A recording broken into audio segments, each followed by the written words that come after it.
Nina bendlovena amandla nazi indaba ze1KZNTV nifundele uphilano kaCibekhulu okamzimba umntwana uyakhuleka nina besilo sanibonana. Nazo kwezona ndaba esithi izo ezihamba phambili namuhla. I-Ifp Ilinde Uphenyo Ngemeya Yasemsinga. Amakhosi akhala ngokungabambisani kolomhlaba kanti indala inkinga yamanzi eLandskop. Sanemukela nibukele zona indaba ze1KZNTV. Iqembu leNkatha Freedom Party lithi lizolinda kuzobekeke kuphothula uphenyo lwamaphoyisa ngaphambi kokuba lithatheke isinqumo malungana neMeya Yasemsinga umletheni Ndlovu. Estatimendeni esikhishwe kwiqembu leNkatha izolo ngemuva kophenyo ilenze ngemuva kokusabalala kwevideo eyaqoshwa emngcwabeni kaKhansela uSiyanda-Magubane eveza ikhansela elasinda kubulawa uMagubane liso leMeya ngubagadla ngezulu lezandla kwagcina kudlula uSiyanda-Magubane kulona. I-Ifp ithi kabukho ubufakazi obulethwe ngaphambi kwayo abengaleyo mthetho obuyamanisa uNdlovu nalesigameko. Inkatha Freedom Party uzoqhubeka nokwenza umsebenzi wakhe wokuba iMeya Yasemsinga ukhansela umletheni Ndlovu nebekulindeleke ukuthi I-Ifp ikhiphe isinqumo ngekusasa lakhe. Igama likaMeya uNdlovu laba sematheni-ke emva kwamasonto ambalwa ngemva kokuthi ikhansela uNtuli nokuyikhansela leli lasinda lihamba noSiyanda-Magubane kwisigameko okwadlula kusona emhlabeni ukhansela uMagubane. Lalisola-ke iMeya uNdlovu ngokuba nesandla esihlaselweni kwabo kwivideo eyaqoshwa emngcwabeni kwaMagubane. Ngifuna ukunqamula mhlonishwa uMeya Gatsheni. Ngingafanele usibulale kanje mfowethu. Izolo-ke I-Ifp ikhiphe isitatimende iveza ukuthi abukho ubufakazi obuyamanisa uMeya uNdlovu necala njengoba kuvela ukuthi besemcimbini kamasipala ngenkathi kuhlaselwa-ke uMagubane kanye noNtuli. I-Ifp ithi abukho ubufakazi osebethulwe uNtuli ngaphambi kwengalo yomthetho kuze kube manje iphinde yameyalela-ke ukuthi enze njalo. Amaqembu aphikisayo-ke ngaphansi kwamasipala uMsinga anembono ehlukile ngesinqumo se-Ifp.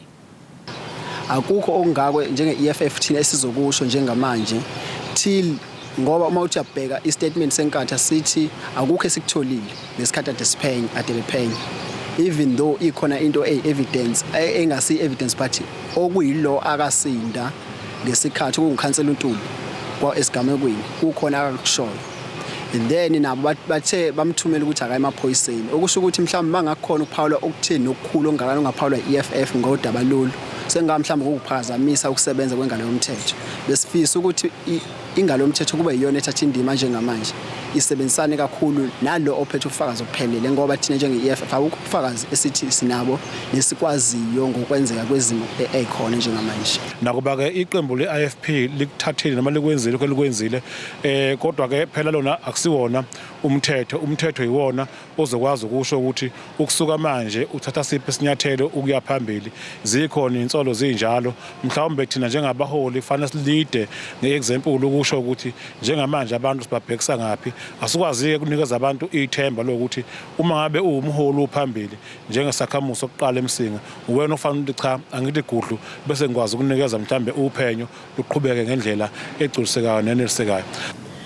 Singaqinisekisa ukuthi njengeqembu kube befuna ukugcina isithunzi sabo nobefuna nokuhlonipha umphakathi waseMsinga bekumele kube bammisile umhlonishwa uGatsheni ukuze kungaphazamiseki uphenyo ikakhulukazi olungaphakathi emakhanseleni. Sizwile ukuthi esitatimendeni sabo bathe uNtuli akaqhamuki nobufakazi ngaphambili esikubona kungelona iqiniso ngoba akekho umuntu ongaya kwinkundla enomphakathi ongaka isidlangalala efike nje idedele inkulumo bese eqede mase kuthiwa akalethe ubufakazi angabi nabo. Siyazi ukuthi likhona uphenyo oluqhubekayo lamaphoyisa kodwa sibona isenzo se-IFP sikhombise okukhulu ukungabanaki nokungabathanda abantu baseMsinga ukudedela isimo esifana nalesi. I-IFP estatimendeni sayo iphinde yanxusa amaphoyisa kanye nazo zonke izinhlaka ezisebenza ngomthetho kuleli ukuba ziliphenyisise lolu daba ukuze nababenzi bokubi bezobhekana nengalo yomthetho. Ezindabeni ze1KZNTV ngingusiyabongwa kaDuma eMsinga.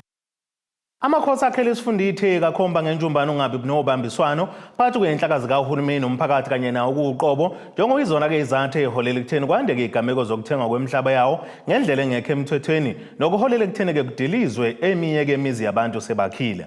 Khuluma-ke emhlanganweni obuphakathi kwamakhosi kanye neMeya kaMasipala iTheku uhlalo awusimi ngaye eMlaba uthi lokhu kungezinye nje zezinto ezibakhathaza kakhulu ziphinde zidicelele phansi negama labo ngakho-ke kungabajabulisa kakhulu uma kungaba-ke nesisombululo esisheshayo kwazisa iningi labantu balahlekelwa inkece yabo ngalokhu.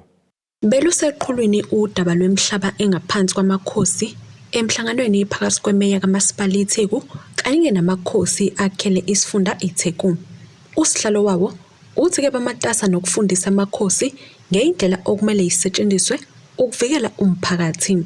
Kunabantu abakhe endaweni ezimbi, ugcina usubona nendawo kunabantu ababeka abantu ngendlela ezingekho emthethweni. Ugcina usubona kunendawo abantu ababhijizelwa imizi yabo abayitshena ukuthi isikhathi indawo yamakhosi, ngokuthi kwesinye isikhathi kwasuka umuntu thizeni ongena inkosi, ongena ngisho induna, wasebenzisa igama lenkosi, wayithathela imali wabeka abantu babeka khona, bese abantu bedilizelwa leyo mizi. Omunye mhlambe bese imali yakhe yokugcina aphume nayo kuyimpesheni. Ngizokwenzela nje umzekeliso enkosini yasemathulini kalithula umuya emnini, senkosini uhlengwe, inkosi yasemaqadeni, nakhona kube nabantu abadilizelwe ngokuthi inkosi ithathe ngokuthi umlando wawuthi kwakuyindawo yakamlaba leyo, kanti akunjalo, leyo ndawo ivikelele ngokomthetho. Sizama yonke indlela ukuthi kuqwashiswe ukuthi uma inkosi inomlando othile ayihambi enkantolo, ayihambe iyofuna imvumo yokuthi ithole incwadi leyo ndawo eyaleyo nkosi.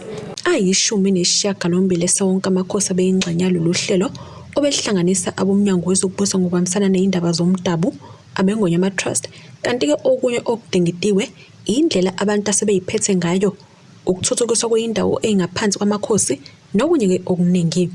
Umlaba uthi-ke inkulu ingxabano ephakathi kwamakhosi kanye-ke namakhansela. Most yamakhosi akubanjiswene namakhansela. Lokho akubika nje caca ngoba ngike ngabeka ngaphandle manje enkulumo nami ukuthi kudala kuningi noma ngwamention amawadi kwakhola seke sixazulule khona inkosi nekhansela kubangwa yona lento lene esikhuluma ngayo. Ebhlungu ke lento esiyenza namhlanje la usumeya lokhono ukhawunda umbimbi uzoyivuma, mhlambe sizama ukuyenza ngokwepolitiki ashintshe, soqala phansi ke futhi again yona lesilimazayo ke leyo ke ngoba nalozo uzothi umefika athi umefika athi hayi ngisazoke ngibheke, siphinde siqale phansi again. Ikona inkinga ubona ke zingapheliki, ipolitiki yethu iyasilimaza into enjalo. Ukufudulwa ngendluzula kwabantu ngeminyaka eyedlule endaweni ezifana nakhona lapha eThekwini nesezaphenduka ezabadlizambane likaPondwe kakusalanga ngaphandle, njengoba ke ukhawunda evezile ukuthi babonisana noNgcweti ukuthi ke akukho yini okungenziwa ngaphandle kokubuyiselwa komhlaba. Morning side ilapho ngempela ngokubukhosi bamaqadi ebabakhele khona okhokho bakhona morning side, sise-morning side namhlanje. Mawukhuluma ngomtateni okuyichweba lethu ilapho ubukhosi bakalithuli obebakhele khona. Zonke ke lezo zinto mhlawumbe oNgcweti bazokwazi ukusibonisa ukuthi kukhona nokusengenzeka ngale kwama-land claims, but kube nelunye uhlelo lokuthi kukwazi ukuhleleka kahle kulezo inkinga, ngoba uma ngabe inkosi ikhomba ukuthi ilibala kithi inkosi yokuqala la nanti lila lisekhona namhlanje kodwa kuthiwa lo mhlaba unganyelwe umunye umuntu, lonto iyasho ukuthi isihluku uhulumeni obandlulula enaso mayithatha imihlaba yabantu bakithi yokhokho bethu. Indabeni zika-KZNTV kubika uNtombi khona Mvubu eThekwini. Qembu le-Democratic Alliance DA KwaZulu-Natal lithi nakuba kunzima ukwamukela ukusulakazwa ke lemncwango obeyilulungu eshamthetho, kodwa bayabonga ukuthi akasulanga ekubeni ilungu laleli qembu. Umpangazi wethu ufaka incwadi yokwesula izolo ebusuku neqembu laqinisekisa lokho kwistatimende elisikhiphe namuhla ekuseni. Mr. Mncwango, namhlanje sivuke ngeindaba la ubukhipha khona incwadi yokwesula ezilungu leshamthetho njengoba ubukade ukhona kodwa ke kuyiqembu le-DA usakhona njengelungu lakhona. Yini ekwenze waze wafika kulesi sinqumo esivele namhlanje esesiqinisekiswe nayo iqembu lakho? Isinqumo engisithathile akubanga isinqumo esilula, kodwa kube isinqumo la khona obekumele khona ngenze lokhu kuthiwa ukuyibheka wena ngaphakathi njengomuntu ukuthi ngabe ngempela lokho buthi ufisa ukuthi kwenzeke okubulungiswa emphakathini nokulingana kwabantu kusenzeka yini ngoba wonke umuntu unama values aphila ngaphansi kwawo. Ngithole ke sokunesikhathi esiningi la khona sengibona sengathi iqembu engilimele esishayamthetho kuba khona inqumo ezithathwayo ezingishiya nginemibuzo eminingi engicanga kwazi kwamina ukuthi ngikwazi ukuyimela ngoba phela mase sishamthetho usukumela iqembu kumele sonke isikhathi ukwazi ukuthi ulidefende. So kuneyikhathi ke la khona ubona khona ukuthi ayicala engathi angisakwazi ukudefenda iorganization ngenqumo ezithiso ezithathiwe noma ngezimo ezikhuluma inqubomgomo. So yikho umuntu ethe akathi isinqumo sokuthi akahlehle kancane ngamanye amazwi uhlele inqama kusho ubaleka ukuhlehla nje kancane ukuthi ubheke ngempela ukuthi uma usubuya ngayiphi indlela engicabanga ukuthi ke amathuba okucontribute noma okuletha ushintsho kubantu baZulu-Natal maningi kakhulu okwami njengamanje ukuthi angithi isikhathi and reflect ukuthi yiphi indlela umuntu angakwazi ukuthi asebenze ngayo asi South Africa asizi KwaZulu-Natal. Mncwango ukushiya kwakho ingabe ukushiya kwakho kwishamthetho yes. Lokho singakwenza yini ukubona uqhubeka uba yilungu noma sokubona usunekhaya elisha? Njengoba ngishilo nje encwadini yami ngibhayile kwabe indaba. Ngikhulume ngokuresigna ngisule esishamthetho. Manje angazi ukuthi yini ngijijimezwe ngekhaya elisha ngaze ngisho sengisulela ngikhona. Ngoba engushoyo ukuthi awukwazi ukuthi noma ngithi ayikhonkoti nithambe emlonyeni. Bekudinga ukuthi ngiqhele khona ngawucabanga kahle ukuthi owami uyami contribution izoba kanjani South Africa. Uma ngibona ukuthi esishayamthetho ngithola ngingasawenza umsebenzi noma ngibona ukuthi ngingasakwazi umsebenzi lefanele ukusiza abantu besifundazwe angiqhele ngiqhele esishayamthetho angaze ngikhulume ngeqembu le-DA ukuthi ngiyashiya noma ngishiya kulona. Sekuphela iminyaka engaphezulu kweyisithupha umphakathi waseKhokhwane eLandskop eMgungundlovu maphakathi kwaZulu-Natal ungenawo amanzi aphuma empompini. Khansela le-DA kumasipala umsunduzi Ross Strachan uthi uchithe kubusuku obubili kule ndawo ngenhloso ukuzibonela mathupha ingqinamba ke ehaqele umphakathi. Uthi kuzobhalela ikhomishana amalungelo abantu ayibikele ngalolu daba ukuze abantu bezothola ke impendulo ngokukhulu ukusheshsha. Ubhekene nengwadla kungabi namanzi umphakathi waseKhokhwane eLandskop eMgungundlovu. Kanti elinye ilungu lomphakathi uMavis Mncwabe uthe inzima impilo njengoba sebephile isikhathi eside bengenawo amanzi. Sineminyaka 67 lapho singenawo amanzi, singenampompi, singenalutho. Sidla amanzi angcole ngohlobo lwesimanga. Lamanzi awavaliwe phezulu. Lamanzi kunemgoqo thina sebasha sikwazi ukugena sikhamanzi. Manje masifika lapho awusathanda ukubheka phezulu la amanzi legena khona ngoba kunodoti kuphuma amaphampasi kuphuma amakhondom. Sihlupheka ngohlobo lwesimanga ngoba akukho la saya khona namabhateri kanafiki. Umncwabe uthe sebephoqeleka ukuba banconzule kwimali yabo yempesheni baqashe abantu abazobakhelela amanzi. Siqashe izingane ibhaket 5 rand. Uzaqala ukuthi bazogcwalisela isiqhumushwana ezingaki. O 50 rand, o 100 rand. Njengoba ke nje namhlanje siphuma koholo. Sizawenza ke lo msebenzi futhi ukuqasha abantu siyogogo nalaba basithuthele izingane amanzi siyaqasha simele ukuqasha abantu ayikho nale mali esiholayo uhulumeni nje asazi ngempela noma usilahlile thina abantu abadala asazi ngempela ngoba phela asiboni umuntu ofika uzosibheka ukuthi kwenze njani lo mgodi esihleli kuwona. Ikhansela le-DA kumasipala umsunduzi uRoss Strachan uzibonele mathupha ubunzima obhekene nalo mphakathi njengoba echithe ubusuku obubili emzini wakwaMncwabe waphinda wayokha amanzi kuyona leya ndawo wafika wabona ukuthi inhlanzeko ayikho futhi kuyingozi kumalungu omphakathi. uStrachan uthe uzolisukumela lolu daba. But I decided, you know what, if we really want to get to the bottom of this issue, we need to come out here physically, stay with the community and really understand the challenges that they're facing. Bathing, cooking, and that's what we've experienced over the last 2 nights. It's been a great experience in terms of understanding how bad the problem is, but also very sad that after 28 years of democracy, there are still communities living like this, which is completely unacceptable. The Democratic Alliance in Msunduzi has written off to the Human Rights Commission. We have had a response, but this will be a follow-up report with all the evidence and all the documents that we'll send through to make sure that this story has more meat and this gets treated with the priority it deserves.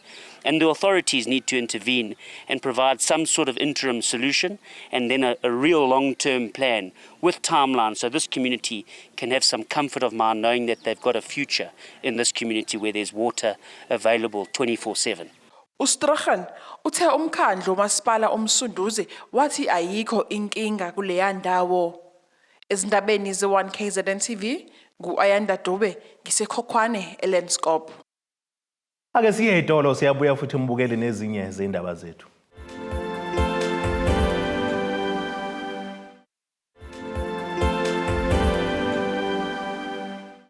Asibonge siphinde sinamukele nisabukele zona indaba ze1KZNTV nazo kwizona esithi ngezihamba phambili namuhla. I-Ifp ilinde uphenyo Ngemeya Yasemsinga. Amakhosi akhala ngokungabambisani kolomhlaba kanti indala inkinga yamanzi eLandskop.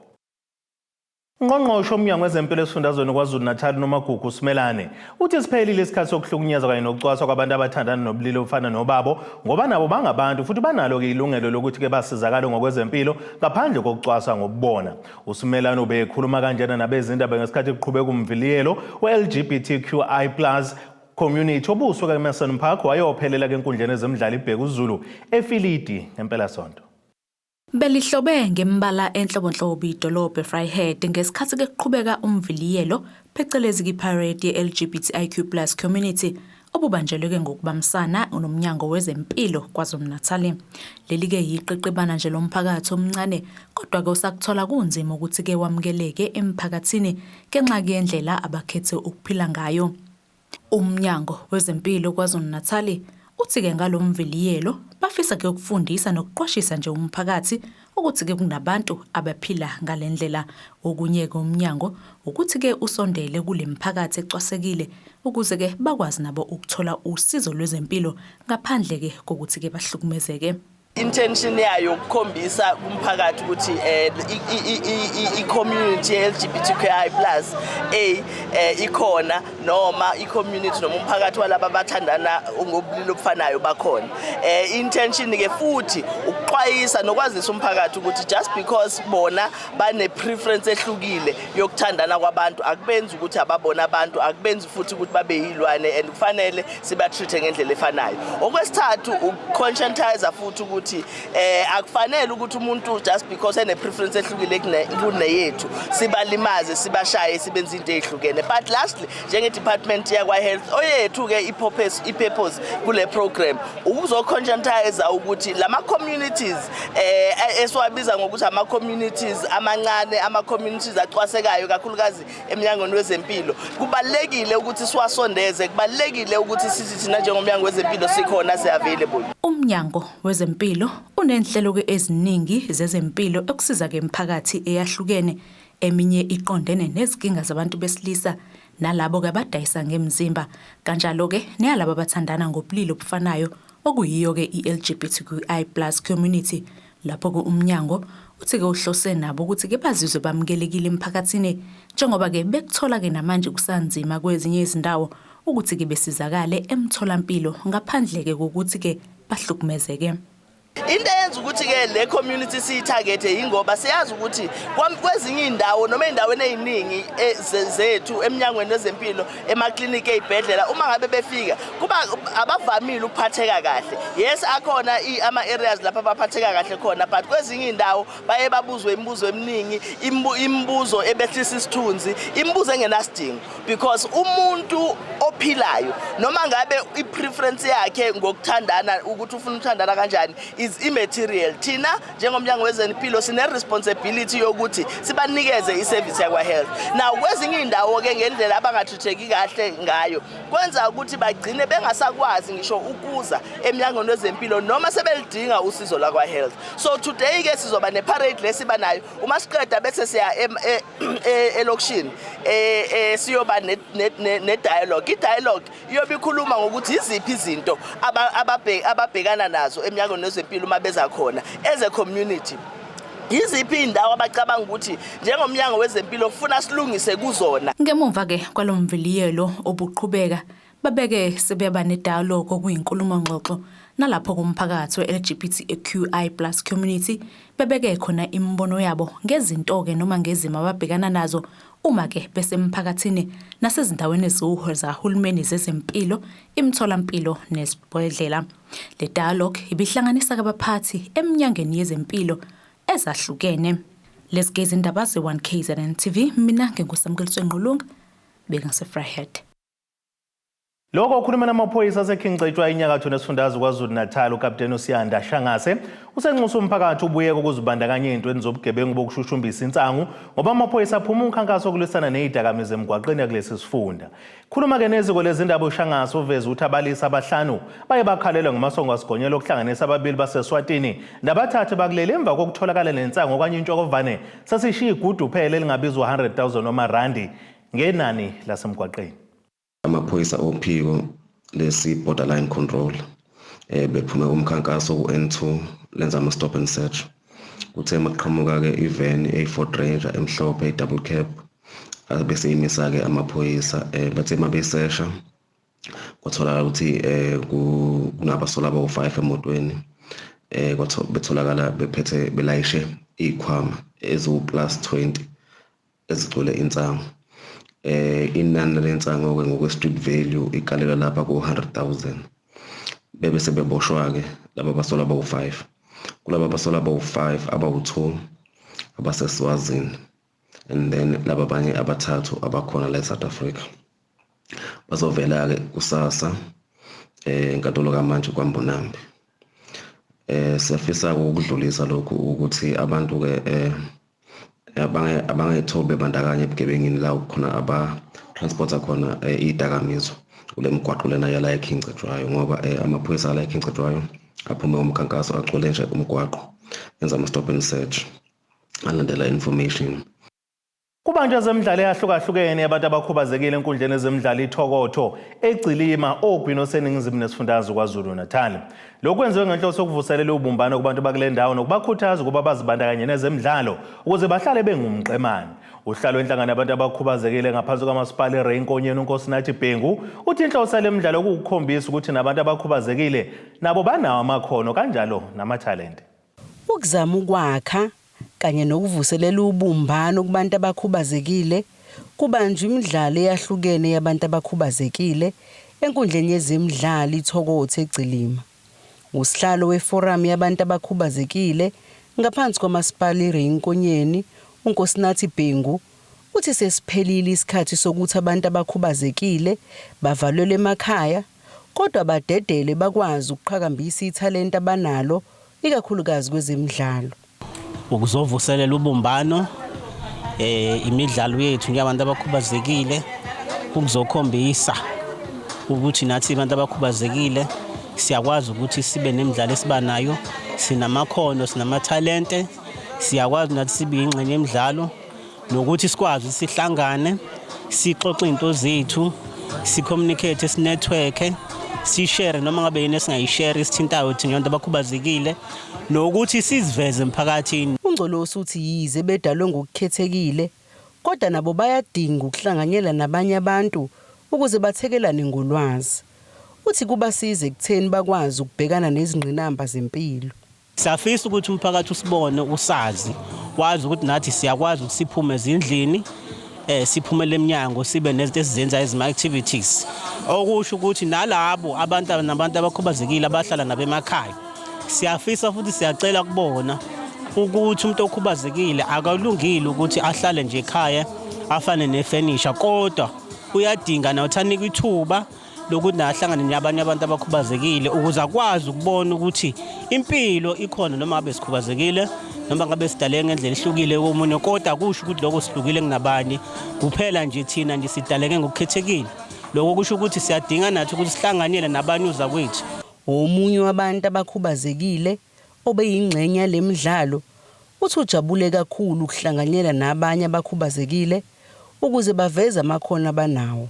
Ngijabule kakhulu ngokuba la ngenxa yento ukuthi bese kuyinto ekudala sayigcina esidlulile ngonyaka odlule kodwa kulonyaka sikwazile ukuthi kuphumelele.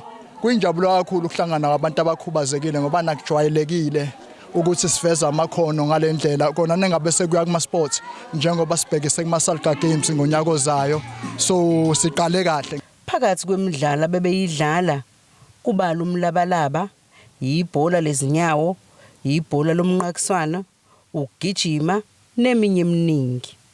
Ezindabeni ze1KZNTV kube kuzamando sicele ngisegcilima. Ake sithi shelele itolo futhi umbukeli siyabuya nezinye zeindaba zethu.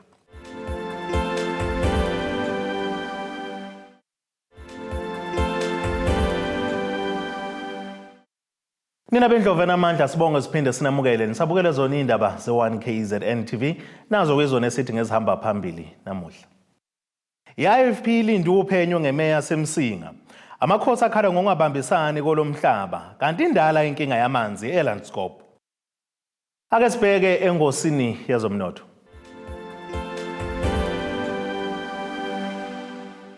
Iranda kuleli bezo 17.73 maliqhathaniswa nedola laseMelika bengu 20.26 kupondo waseBrithani bengu 17.63 kwi-euro yase-Europe. Intengo yegolide yonime $1,714.33 ounce. Kuthi intengo yalo ngahluziwe bengu $91.80 umphongolo. Ake sibheke engosini yezemidlalo.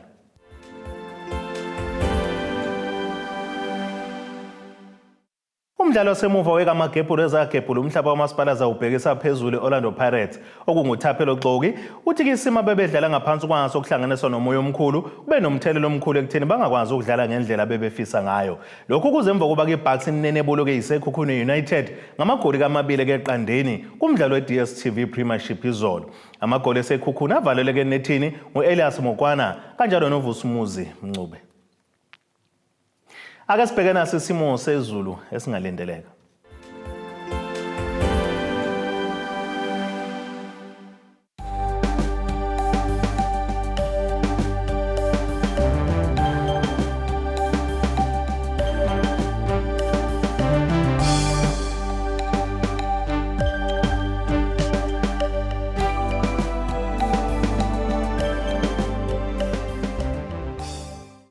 Nina benyathi emnyama kandaba ejame ngomkhonto ophezulu komzimvubu Mamponda isabu kuyehlela ziyaguqala bese iphaka namuhla kuze kube